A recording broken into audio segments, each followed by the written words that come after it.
let's talk about getting started after the holidays. This is also around the time that a lot of people write down their New Year's resolutions, right? The goals and ambitions that you have for the coming year. Personally, this may be a controversial opinion. Personally, I do not believe in New Year's resolutions. Welcome to the Productive Introvert Community Podcast, helping ambitious introverts who feel deep down that they can add more value to the world to really thrive in their work. I'm Mariela Franker, and I'll be sharing what I'm learning as an introverted entrepreneur, a natural productivity coach, and a mom while I build my business online and take care of my family and myself. In this podcast, you'll learn the mindset and the practical steps to naturally increase the impact of your work while making space for your unique strengths as an introvert. Hi, it's Mariela. First of all, Happy New Year, everyone, and Happy Introvert Day. Yes, I want to mention that on a podcast too, because January 2nd is World Introvert Day. So I didn't know about this until I started my coaching business. I think one day I just literally Googled the word introvert, as you do. And I think this is one of the things that popped up. Since then, I really enjoy kind of taking that moment to appreciate introverts around the world. I still remember a conversation that I had with someone, and we laughed about how hilarious it is that it's January 2nd, after all the Christmas hustle and bustle. And yeah, honestly, I think perfect choice, because it's probably the one day that literally everyone can appreciate just taking a breather and having some quiet time, right? This is also around the time that a lot of people write down their New Year's resolutions, right? The goals and ambitions that you have for the coming year. Personally, this may be a controversial opinion. Personally, I do not believe in New Year's resolutions because I believe that you don't have to wait to the new year to make change in your life, okay? And things, they take time to build, especially when you're trying to make some kind of change in your life, or if you're trying to learn a new habit, or if you're trying to grow your business or achieve something in your personal life. It can take time. And there's really no reason to wait until the new year to get started. I think this is one of the idea that's hanging around New Year's resolutions that actually is not helpful. A lot of people, they wait until the new year, like next year I'm going to get started, and then we go. But I do realize there can be power in it, right? Because every time we go through a cycle, it can give us a boost of motivation. And starting the new year with this image, this dream idea of, I'm going to make a change, and that can be a total boost to actually get started. That's a powerful thing. And if that works for you, I would definitely kind of grab onto that and use that.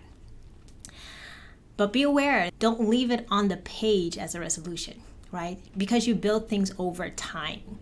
And taking the decision to get started is essential, but taking just one step every single day, that's what's actually going to get you there. What's one change that you would like to make in 2023? So getting started again after the holidays, I don't know about you, but the Christmas holidays, they kind of send me off in like another dimension or something. There's this mix of, it's like fun and cozy. It's super exhausting and busy. And then there's this excitement around starting a new year and all the things that you could do and to do a little bit better than last year. I took 2 weeks off. And in that time, spent a lot of time with family. There was some frustration involved. We'll talk about that another time. And there was also a lot of joy. Longer periods of time, taking time off can be helpful to really organize your thoughts and get down to the core of things. And I used these 2 weeks to really think through some ideas that I had around my business. And thinking about this podcast episode, about the new year, and about getting started after the holidays, I was thinking a lot about changes and about transitions. A change that I'm looking forward to making around minimalizing. So I've been interested in minimalism for years. Read a couple of books on the topic. I regularly, bump into videos on YouTube that I'm like, oh, interesting. So there's an interest there. When most people think about minimalism, they see white walls and an empty cupboard. At least that was my association with minimalism in the past. I thought, you just get rid of all your stuff and you live a minimalistic life without all that baggage. And to me, that sounds pretty good, actually. There's this sense of freedom when I think about that. But yeah, let's just say that if you come into my house or into my cabin right now, I'll just angle the camera in 2 seconds. This is our secret, okay? Look at this.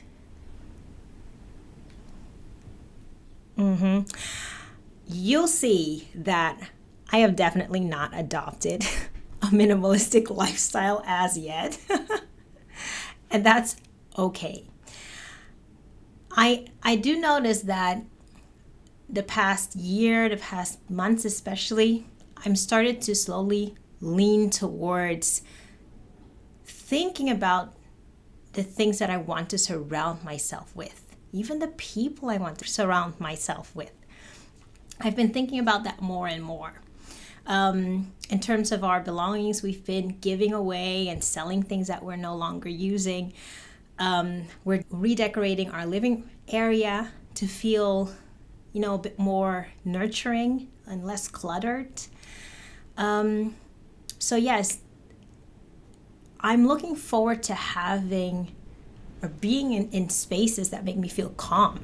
And this area over here is one of the things that I'll be tackling in the new year. But you can look at minimalizing in different ways, like how you approach certain things in your work. I like to remind myself of the 80-20 principle all the time. If you don't know what I'm talking about, the 80-20 principle says that 20% of what you do yields 80% of your results. So if you look at what you spend your time on, for example, 80% of your results come from just 20% of your activities. The other 80% of what we do really doesn't bring us that much. I mean, it's kind of shocking. The first time I heard that, I thought this cannot be true. You have that sense of that doesn't sound right. But if you really take a close look at it, it is so true. Take social media, for example. For my business, I used to be active on 3 different platforms. Okay, I use the word active very generously because what happens when you try to do too many things?